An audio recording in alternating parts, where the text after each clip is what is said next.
Ito.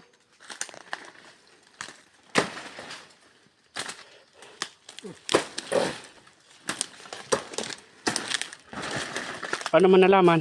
Ha? Ay sabi nung kasama kong pagkukan dyan. Ito ba yung tama tinuro ko sa iyo na tumbok? Oh, natanaw doon. Oo. Ay, itong lugar na ito. Ito na yun. Ito na yun.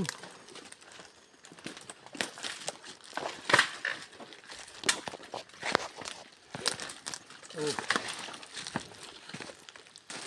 Ay, sa dudoy, labak ah. Yung ating pinanggalingan natin, labak. Oo. Ay, dito na nga, no? Oo. Oh. Pero magtanong ka sa kahangga rin para siguro sure. Ay, dito nga sa kahangga, pagsaka sa biyernes no, magbibilang dyan, may-ari sa kabila. Tatanong. Para ma-sure ko. Pero alam ni Kaloy, sabi kahapoy, kanil, ito nga rin karati kay Tiharay. Dito na nga.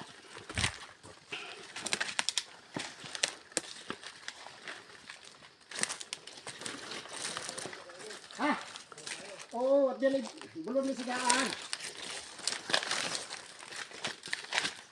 Ano, miniyog pa rin ano? Miniyog pa.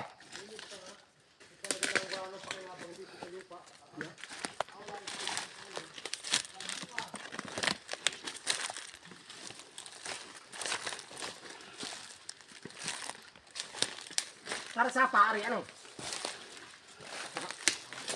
Ano kaya yan? Baka sa ulay na. Baka sa ulay na. Tayo tumawid na sa sapaw.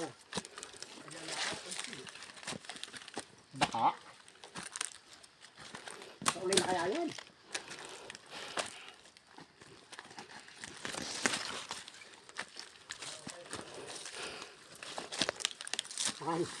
Baka hindi. May anakaw din na yun.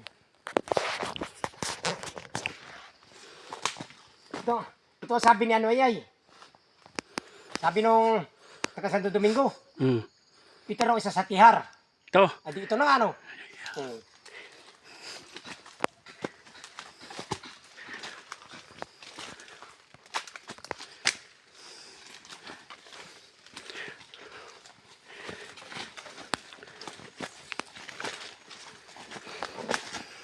Wala pang makikita bubuhayin.